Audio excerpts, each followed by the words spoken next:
गरीब बहू की अमीर सहेली।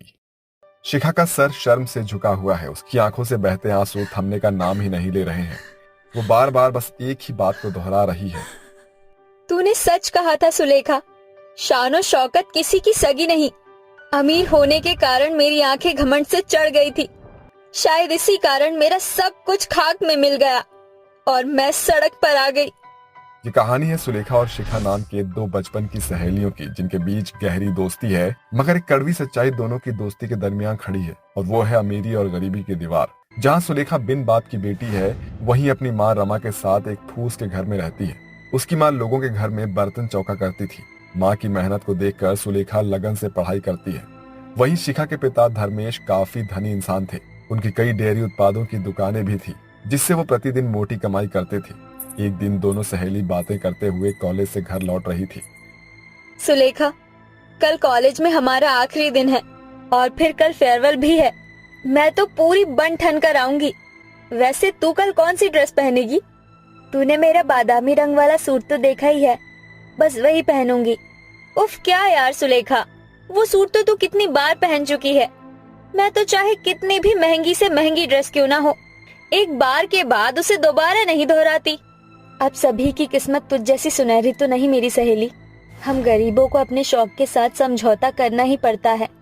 हाँ, अब तुझे इस गरीबी में गुजारा करने की आदत जो पड़ गई है, मगर मुझे तो बचपन से ही बिंदास होकर जीने की आदत है। तभी तो मैं जिस चीज पर हाथ रख दूं, डैडी मेरे लिए वही खरीद देते हैं।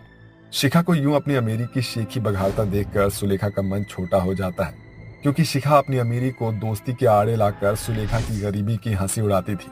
दोनों का कॉलेज खत्म हो गया था। ढलते समय के साथ दोनों सहेलियों की शादी की बात छिड़ने लगी थी। शिखा बेटी, ये कुछ तस्वीर है, इनमें से किसी एक को पसंद कर लो। डैडी, आपको मेरी पसंद पता तो है। मुझे हमेशा से ऐशो आराम से रहने की आदत है, इसीलिए मेरे लिए ऐसा घर देखना जहाँ ज्वाइंट फैमिली की झिकझिक ना हो, क्योंकि ना तो मैं अपने कपड़ों से कॉम्प्रोमाइज कर सकती हूँ, ना अपने हाथों के खुले खर्चे से। शिखा की ख्वाहिश के अनुसार उसकी शादी रोमिल नाम के एक रईस लड़के से हो जाती है। वहीं सुलेखा की शादी मनोज से हो जाती है। शादी के बाद दोनों सहेलियों के बीच खड़ी गरीबी की दीवार और ऊंची हो गई। शिखा की सुबह शाम अच्छी खासी अमीरी में कट रही थी, मगर सुलेखा की जिंदगी शादी के बाद भी गरीबी के इर्द गिर्द ही नाच रही थी। सुलेखा बहू, दोपहर होने को आ गई है, अभी तक तूने कुछ भी नहीं खाया। ला, ये बाकी का गेहूं मैं फटक देती हूँ। अरे माँ जी, ये क्या कर रही हैं? बहू के रहते सास काम करे, ये अच्छा नहीं लगता। सच बहू, तुझ जैसी बहू पाकर सुभागी के तो सोए भाग्य जाग उठे। समय बीतता है। एक सुबह सुलेखा चौखट बाहर रही होती है, तभी एक चमचमाती काली कार वहां आ रुकती है। भीतर से निकलने वाला कोई और नहीं बल्कि शिखा थी। शॉर्ट ड्रेस, पैरों में हाई हील्स और आंखों पर सनशाइन ग्लास चढ़ा था। उसे देखकर सुलेखा चौंक उठी। शिखा, इतने वक्त बाद भी तू बिल्कुल भी नहीं बदली, मगर तू बिल्कुल बदल गई है। क्या फटी हालत बना रखी है तूने अपनी। ये सब छोड़, चल आजा। सुलेखा बात बदलकर शिखा को अंदर बिठाती है और झट से घर के आंगन में गड़े हैंड पंप से ग्लास भरकर पानी लाती है। ये ले पानी। उफ सुलेखा, जमाना कहाँ से कहाँ पहुँच गया और तेरे घर में अभी हैंडपंप का पानी पीते हैं। जीजा जी क्या झक मारते हैं जो एक आरओ भी नहीं खरीद सके। पता नहीं इस झोपड़पट्टी में कैसे दिन बिताती है तू। ना घर में किसी किस्म का इंटीरियर है, ना कोई क्लास। उफ, अभी मार्च के महीने में यहाँ इतना भपका उठ रहा है, तो जेठ में तो गर्मी के मारे जान ही चली जाएगी। मेरे घर में क्या कुछ नहीं। रोमिल का बड़ा अपार्टमेंट है, स्विमिंग पूल से लेकर कार पार्किंग जैसी हर एक छोटी बड़ी ऐशो आराम की चीज बनी है। और तू शादी के बाद भी इस गरीब घर में घिसी पिटी जिंदगी बिता रही है। अब तो आईएएस बनने का सपना दिलो दिमाग से निकल गया होगा। शिखा बिना रुके लगातार अपनी रईसी का रौब झाड़ती हुई अपनी सहेली सुलेखा की गरीबी की जमकर हंसी उड़ाती है, जिससे सुलेखा की गरीब सास सुभागी का सर जमीन में गड़ जाता है। सुलेखा की आंखों में भी आंसू ठहर आते हैं और वो मुट्ठी बांध कर बोल पड़ती है। बस शिखा, बहुत अमीर हो गई है तू, मगर मेरा ससुराल मेरे लिए गरीब है। तुझे कोई हक नहीं उनकी इज्जत रौंदने की। तेरी आंखें घमंड में इस हद तक चढ़ गई है कि तू होश खो बैठी है। चली जा यहाँ से। हाँ जा रही हूँ, रुकना भी कौन चाहता है इस गरीब खाने में। मेरी ही गलती थी जो तुझ जैसी गरीब को मैंने अपनी सहेली बनाया, जिसका 0 स्टेटस है। अमीरी के घमंड में चूर शिखा ऐंठती हुई वहां से चली गई, मगर दरवाजे पर खड़े मनोज ने सब कुछ सुन लिया था। अपने इस गरीब पति को माफ कर दो सुलेखा, मगर तुमने अपने आईएएस बनने की बात हमें बताई क्यों नहीं? अजय, मैं उस सपने को भूल गई हूँ। अब मेरी जिंदगी आप और माजी से शुरू होकर आप दोनों पर खत्म होती है। नहीं सुलेखा, मैं गरीब हूँ लेकिन लाचार नहीं। अब तुम पढ़ाई करो, और वो भी मेरे लिए। ठीक है, मगर वादा कीजिए कि आप मुझे अपना हाथ बटाने से नहीं रोकेंगे। ठीक है। पति और सास का साथ पाकर सुलेखा ने आईएएस की तैयारी शुरू कर दी। आज दिन भर ससुराल की जिम्मेदारी के साथ बाजार आकर अपने पति के राशन की दुकान में हाथ बटाती थी, और रात के अंधेरे में जब सारा जग सोता था तो वो लालटेन की रोशनी से आंखें गड़ाकर पढ़ाई करती थी। समय ढलता गया, आखिरकार सुलेखा की जीतोड़ मेहनत सफल हो गई और वो आईएएस ऑफिसर बन गई। सरकार की ओर से उसे बड़ा बंगला और बहुत सारी सुख सुविधाएं मिली। वहीं मनोज की राशन की छोटी सी दुकान कई बड़े ग्रोसरी मार्ट में बदल गई थी। वहीं दूसरी ओर शिखा की जिंदगी चारों ओर से गरीबी में घिर गई। क्या हुआ रोमिल, तुम रो क्यों रहे हो? कुछ बोलते क्यों नहीं? सब कुछ खाक में मिल गया शिखा। हम सड़क पर आ गए हैं। मेरी कंपनी के शेयर्स गिर गए, इसलिए कंपनी बंद करनी पड़ेगी। काम डाउन रोमिल, बिजनेस में प्रॉफिट लॉस तो लगा ही रहता है, सब ठीक हो जाएगा, बस तुम अपना बेस्ट दो। ये कहकर शिखा उस पल जैसे तैसे अपने मन को समझा लेती है, मगर हर दिन के साथ हालात बद से बदतर हो गए थे और रोमिल की कंपनी पर ताला पड़ गया था। ऐसे में बची खुची आखिरी आस भी तब खाक हो गई जब घर बार भी छिन गया और शिखा सुलेखा के पास आ पहुंची। शिखा, यहाँ क्या हालत बना रखी है तूने? सब ठीक तो है ना? शिखा डबडबाई आंखों से अपनी सहेली को देखकर बोल पड़ी। सब कुछ खाक में मिल गया सुलेखा, तेरी ये सहेली सड़क पर आ गई। जब से मेरा बिजनेस ठप हुआ है, शिखा को शौक लग गया है। रोमिल जी, मैंने हाल ही में नई ग्रोसरी मार्ट खोली है। उसे चलाने के लिए मुझे किसी करीबी की जरूरत थी। आप मेरी पत्नी की सहेली के पति हैं, इसलिए अब आप उसे चलाइए, अगर आपको एतराज ना हो। Thank you so much mister Manoj. Business चाहे छोटा हो या बड़ा, वो किसी की चाकरी करने से तो कहीं बेहतर है, और मैं आपके विश्वास पर खरा उतरूंगा। देखा शिखा, कल तुमने अपनी जिस सहेली को गरीब कहा था, आज किस्मत ने तुम्हें उसी के चौखट पर ला खड़ा किया। मैं तुम्हें ताने नहीं मार रही, बस ये बताना चाहती हूँ कि रुतबे की रौनक कब मिट्टी में मिल जाए कोई नहीं जानता, इसीलिए कभी किसी को खुद से कम नहीं समझना चाहिए। तू सही कह रही है सुलेखा, मेरी झूठी शान का दिखावा मुझे ले डूबा, इसीलिए आज सब कुछ खोकर मुझे सबक मिल गया। आखिरकार उस रोज शिखा और सुलेखा के बीच खड़ी अमीरी गरीबी की दीवार ढह गई, जो कि उन दोनों सहेलियों के बीच एक अनोखी शुरुआत थी। कड़वा कथन है, मगर जब इंसान की आंखें अमीरी के घमंड से भर जाए, तब वक्त की बेवक्त मार से उसे कोई नहीं बचाता। कहानी है गरीब कचरे वाली कलिका की, जिसका जीवन फुटपाथ पर पड़े कूड़े कचरे के इर्द गिर्द ही नाचता था, जहाँ सारे शहर भर का कचरा फेंका जाता है। उसी कूड़े खत्तों के पीछे वह अपनी फूस की झोपड़ी गाड़ कर अपनी बीमार माँ के साथ कूड़े पर भिनकती मक्खी कीटों के बीच जीवन गुजर बसर कर रही थी। रोज की तरह शाम का सूरज ढलते ही वह गरीब कचरे वाली कंधे पर कचरे की बोरी लटकाए घर लौट आती है। अरे कालिका, आ गई तू बेटी, आज आने में बड़ी देर लगा दी। अरे माँ, मुझ कचरे वाली के लिए ये तो हर दूसरे दिन की बात है। देर सवेर ही सही, कम से कम प्लास्टिक पॉलिथीन तो बीन बटोर कर लौटती हूँ, वरना तो कभी कभार दिन भर खाली बोरी लेकर गली गली भटकने के बाद भी कुछ हाथ नहीं आता। ऐसे में दाल रोटी पर भी आफत पड़ जाती है। बेटिया, तू तो अपनी दुखियारिन माँ की बुरी हालत से वाकिफ है। जीवन भर कूड़े की बोरी ढोते ढोते कंधे झुक गए और आज मैं कुबड़ के रोग से जूझ रही हूँ। मैं नहीं चाहती जिस हालत में मैं जूझ रही हूँ वो आफत तेरे दर पड़े। तू ये कचरा बीनना बटोरना छोड़कर कोई और क्यों नहीं काम खोजती? माँ, आपको क्या लगता है मैंने ये कोशिश नहीं की? हर घर में हाथ पांव मार कर देख लिया, मगर अब हर गलियारे चौबारे में मैं कचरे वाली की पहचान से बंध गई हूँ।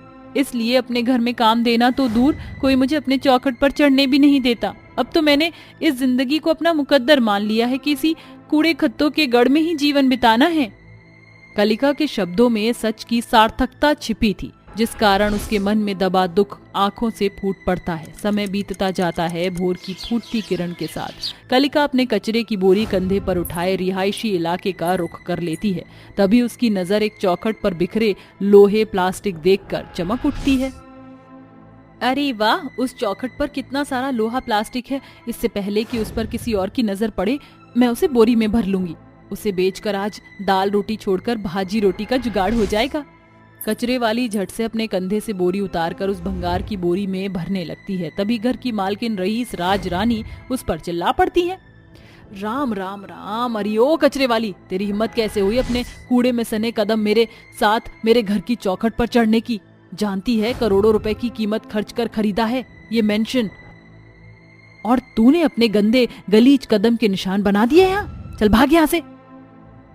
माफ कर दीजिए मेम साहब, मैं अभी आपकी सीढ़ियां साफ कर देती हूँ।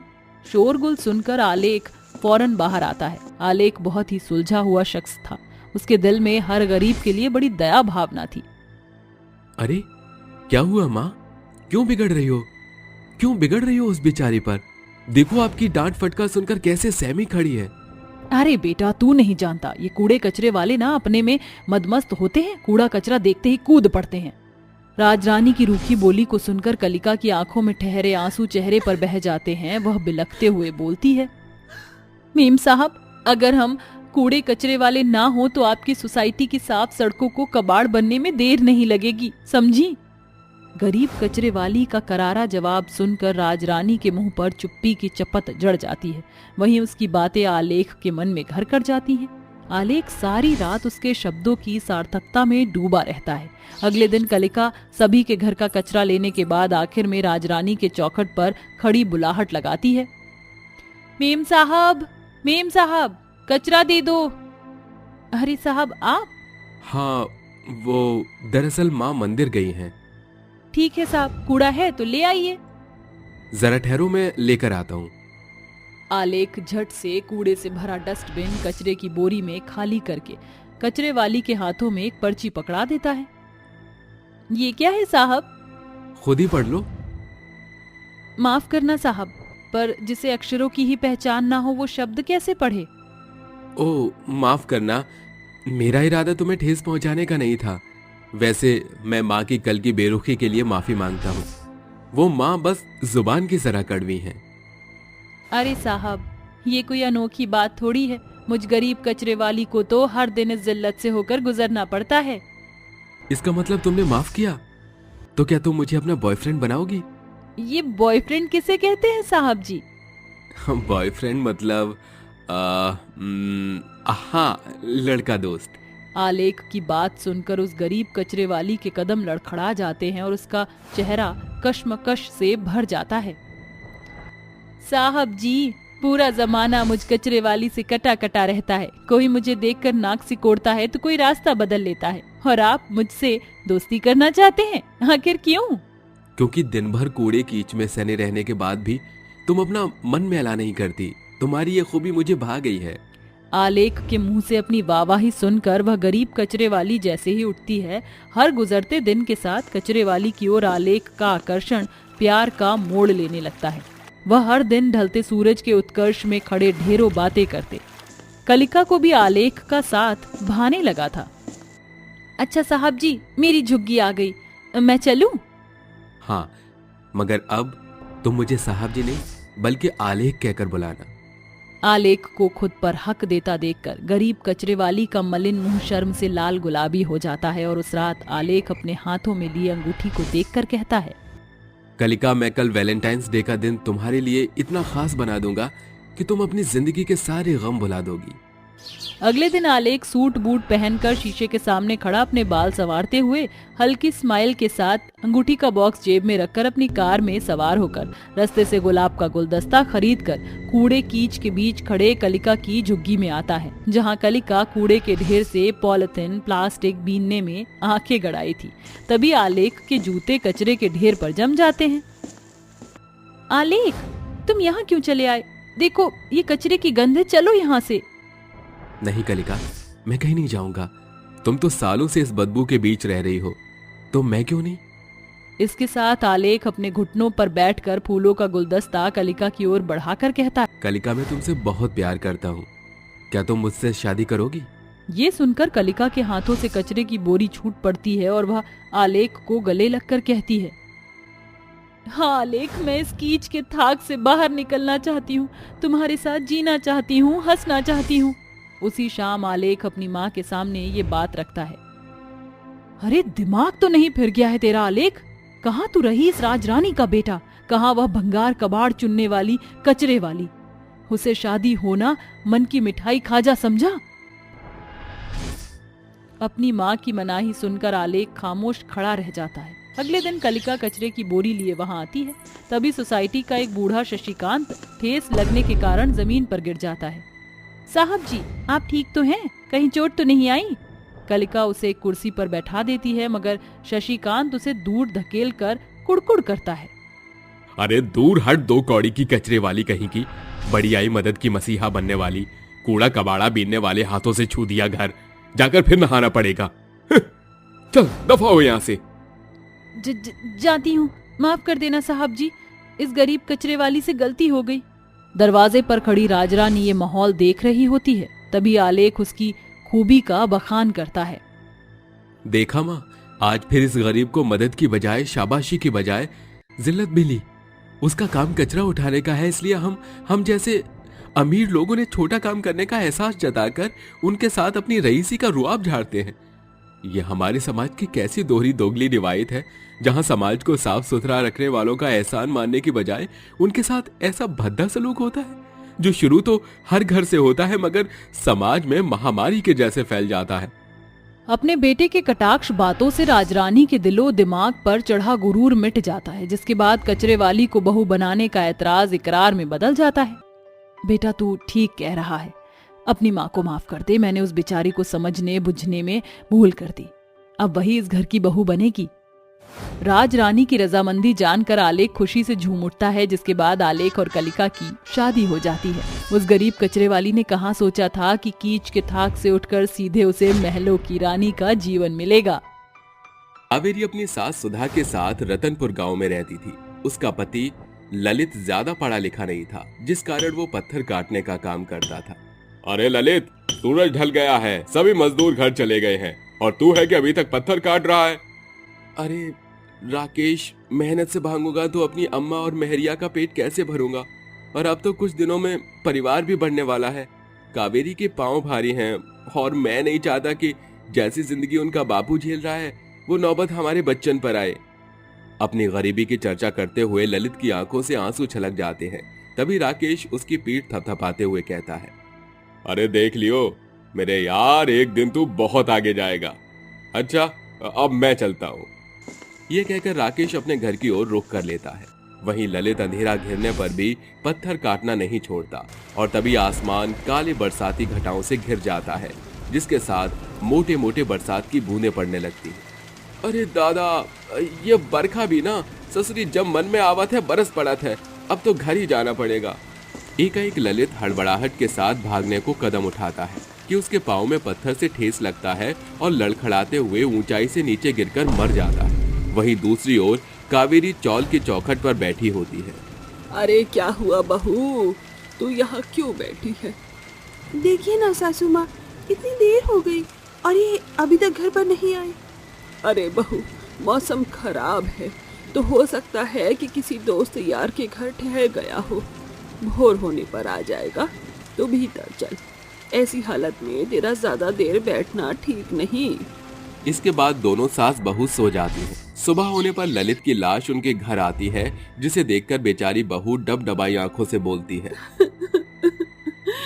देखिए ना माँ जी, देखिए ना माँ जी, ये क्या हो गया? ललित जी हम सास बहू को बीच मझधार में छोड़कर चले गए। अपने पति की मौत का कावेरी को गहरा सदमा पहुंचता है, जिसे वो बर्दाश्त नहीं कर पाती और बेहोश हो जाती है। सास अपने सीने पर पत्थर रखकर ललित का अंतिम संस्कार करती है। अभी सास बहू इस बुरे गम से उबर भी नहीं सके थे कि अचानक उन पर एक नई परेशानी आ पड़ती है, जब मकान मालिक मंसूब चौखट पर चढ़कर उन्हें खरी खोटी सुनाता है। अरे सुधा, अरे ओ सुधा, अरे कहाँ छुपी बैठी हो दोनों सास बहू, मैं कहता हूँ बाहर आओ। जी मंसूब भाई, अरे कहाँ है मेरा किराया? अभी मेरे पास आपको देने के लिए एक पैसा नहीं। जब से ललित गया है हम सास बहू दाने दाने पर आफत आ गई है। अरे तो ये रोना पीटना मेरे सामने क्यों लगा रखा है? पैसे नहीं तो खाली करो मेरा घर, वरना मेरे ये मुस्तंडे अच्छा मजा चखाएंगे तुम्हें। बेघर होने के बाद सुन सास बहू सन्न पड़ जाते हैं। तभी सुधा हाथ जोड़कर मंसूब के आगे गिड़गिड़ाने लगती है। ऐसे पत्थर दिल न बनो मंसूब, हमसे ये छत ना छीनो। मेरी बहू पेट से है, इस पूस के जाड़े में कहाँ लेकर जाऊंगी उसे। मक्कार मंसूब बूढ़ी सुधा को जोर से दूर छिटकते हुए कहता है, अरे जहन्नुम में जाओ, मुझे उससे क्या पड़ी, और इस घर में तुम्हारा जो भी सामान है उसे बेचकर अपना भाड़ा वसूलूंगा, चलो फूटो यहाँ से। इस तरह एक ही झटके में सास बहू के सिर से छत छिन जाती है। वो छूचे हाथ सर्द भरी सड़क पर चलने लगती है, मगर कोई भी जन उसकी मदद को आगे नहीं बढ़ता। तभी बेचारी बहू पेट पकड़कर चीख पड़ती है, माँ जी, मुझे बहुत जोरों का दर्द हो रहा है। अपनी बहू को दर्द में छटपटाता देखकर सास की नजर कूड़े के ढेर की ओर छिटक पड़ती है। बहू का शरीर ठंडा पड़ता जा रहा है, अब इस कूड़ेदान के सिवा छिपने की कोई जगह नहीं बची। चल बहू। कोई रास्ता न सूझने पर दोनों सास बहू कूड़ेदान के एक कोने में जाकर बैठ जाते हैं। कुछ ही देर बाद सवेरा हो जाता है। अपनी गर्भवती बहू का मुरझाया चेहरा देखकर सास बोलती है, बहू तुझे भूख लगी होगी। नहीं सासू माँ, मुझे बिल्कुल भूख नहीं। मैं जानती हूँ तुझे भूख लगी होगी, मगर तेरी बूढ़ी सास को परेशान न होना पड़े इसलिए तू भूख मार रही है। मगर अब तू एक माँ बनने वाली है, इसीलिए अपने कोख में पल रहे बच्चे के बारे में सोच। सासू माँ, ये कैसी कश्मकश है। गरीबी ने हम सास बहू को इस कदर लाचार कर दिया है कि आज हमें कूड़े करकट के बदबू के बीच रहना पड़ रहा है। क्यों? क्योंकि वक्त का कोई भरोसा नहीं बहू, समय बड़ा बलवान है। ये कब राजा को रंग और रंग को राजा बना डाले इसे कोई नहीं जानता। मैं अभी आती हूँ। अपनी बहू को जिंदगी की सच्ची सार्थकता समझकर सास ठंड में ठिठुरती हुई काम की तलाश में निकल जाती है, मगर उसे कहीं काम नहीं मिलता। थक हार कर वो मंदिर की सीढ़ी पर बैठकर भीख मांगने पर उतारू हो जाती है। हे भगवान, और कितने दुख भोगने बाकी बच गए हैं। घर छूट गया, जिस कारण अब तो कूड़े खत्तों में रहना पड़ रहा है, और आज तो पेट की आग ने हाथ पसारने पर मजबूर कर दिया। कुछ देर बाद खाना लेकर सास कूड़ेदान में चली जाती है, जहाँ बेचारी बहू हाथ पांव सिकोड़कर कोने में बैठी थी। ये ले बहू, जल्दी से खाना खा ले। माँ जी, आप भी खाइए।